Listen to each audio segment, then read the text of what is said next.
Hello student, आज का question JEE advance level का क्वेश्चन है, जिसके अंदर देखिए two parallel vertical metallic bar X X dash and Y dash of negligible resistance and separated by length L.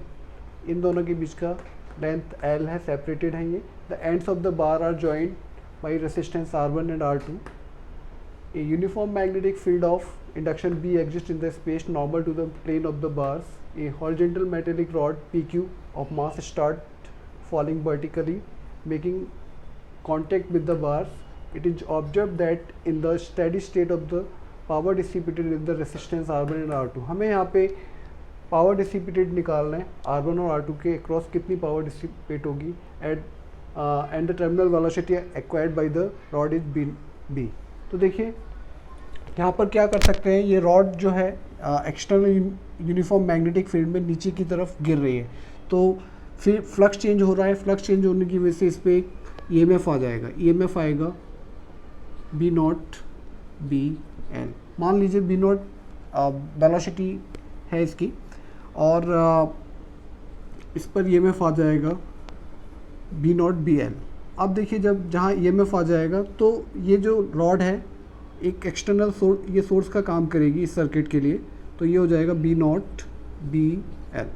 तो यहाँ पे जहाँ पे इंड्यूस्ड ईएमएफ होता है वहाँ करंट होता है, तो करंट आएगा यहाँ पर, करंट आई होगा। मान लीजिए आई करंट है यहाँ पर, तो ये आई करंट यहाँ से ब्रेक होके दो पार्ट्स में ब्रेक हो जाएगा, I1 एंड I2।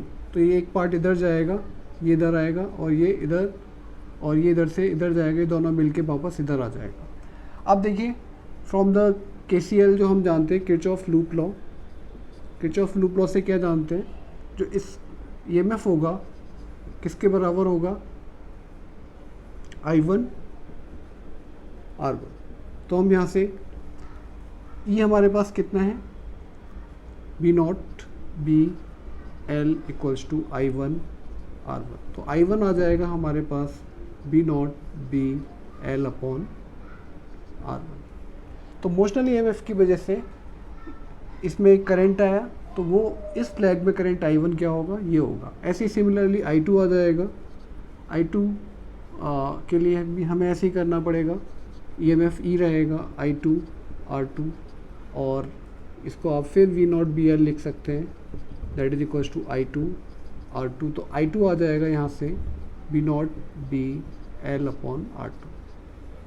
अब देखिए टोटल करंट जो होगा इस लेग में सम होगा I1 प्लस I2 का। तो यहाँ पर हम इसको डाल सकते हैं, टोटल करंट हो जाएगा I equals to I1 plus I2। I1 हमारे पास कितना है, हम ये लिख सकते हैं B naught B L upon R1, B naught B L upon R2। यहाँ से बी नॉट बी एल बाहर आ जाएगा, अंदर हो जाएगा 1 upon R1 plus 1 upon R2। ये I आ गया, इसको आप इक्वेशन ए बोल दीजिए। अब देखिए जब इस पे मोशनल ईएमएफ की आया होगा, तो इसमें इंड्यूस्ड ईएमएफ आया है, करंट आया है, तो करंट की डायरेक्शन किस प्रकार होगी। From Fleming right hand rule हम इंड्यूस्ड करंट की डायरेक्शन निकाल सकते हैं। इंड्यूस्ड करंट की direction from left right hand Fleming rule से निकल सकती है। फर्स्ट फिंगर जो होती है points in the direction of in magnetic field, thumb points in the direction of motion of the conductor. तो जो मिडिल फिंगर है वो हमें क्या देगी, करंट की डायरेक्शन देगी। अब देखिए रॉड कहाँ है, नीचे की तरफ जा रही है, और फील्ड इधर है। फील्ड कहाँ पर है, फील्ड है बाहर की तरफ, और रॉड नीचे की तरफ जा रही है। तो ये देखिए करंट की डायरेक्शन क्या होगा, Q से P की तरफ होगा। अब ये रॉड Q से P की तरफ, इसमें करंट का डायरेक्शन है, और ये एक्सटर्नल यूनिफॉर्म मैग्नेटिक फील्ड में है। तो इस रॉड पे एक फोर्स लगेगा, वो फोर्स कितना होगा, F equals to I B L sine 90, क्योंकि थीटा 90 है तो ये 1 हो जाएगा, तो F इक्वल्स टू हो जाएगा I बी एल। ये फोर्स किसके बराबर होगा एट द स्टेडी स्टेट, ये force weight of the rod के बराबर होगा। जब इनको हम 1 और 2 को इक्वेट करेंगे तो हमारे पास आ जाएगा mg equals to I B L.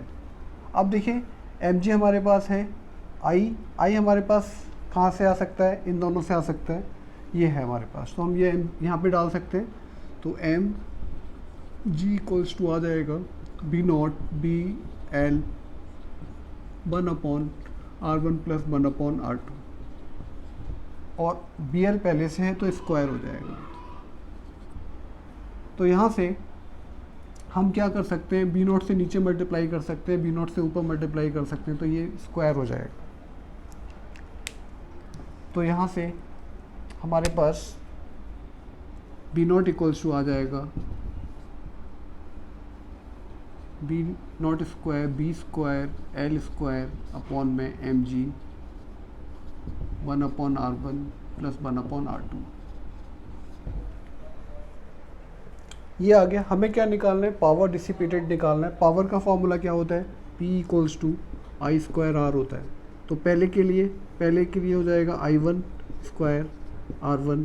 अब यहाँ पे I1 की वैल्यू यदि हम ये डालेंगे, I1 हमारे पास कितना है, ये है, ये डाल सकते हैं। तो P1 आ जाएगा हमारे पास B naught square B square L square upon R1 का स्क्वायर। एक R1 से R1 कट जाएगा, तो P1 आ जाएगा आपके पास B naught square B square L square upon में R। ऐसे ही सिमिलरली P2 आ जाएगा, P2 equals to B naught square B square L square upon R। ये R1 आएगा पहले केस में, दूसरे केस में R2 आएगा। अब देखिए, यदि हम यहाँ पर इसको मल्टीप्लाई करें तो ये आ जाएगा आपके पास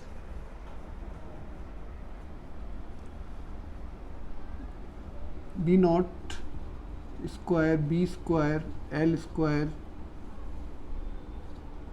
अपॉन में R1,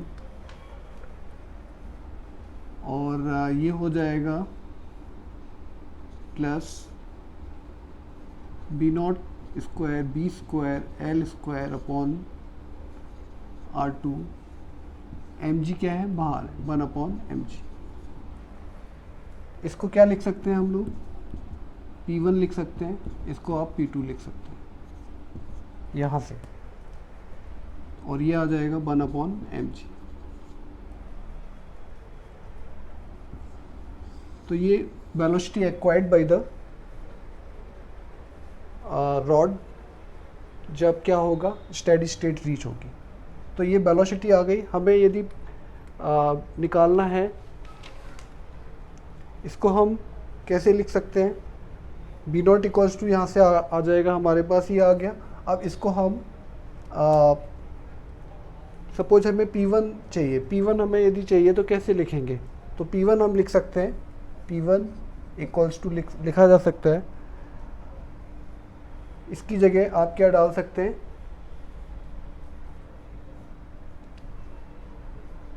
P1 हमें जैसे चाहिए, तो P1 आ जाएगा आपका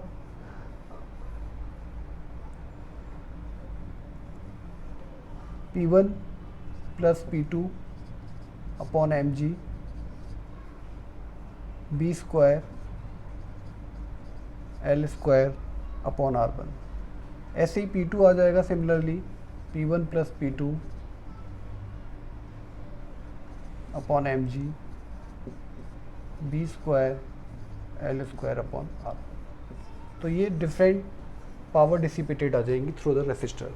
यदि आपको मेरा वीडियो अच्छा लगा हो, please like it, subscribe it to get more videos. Thank you.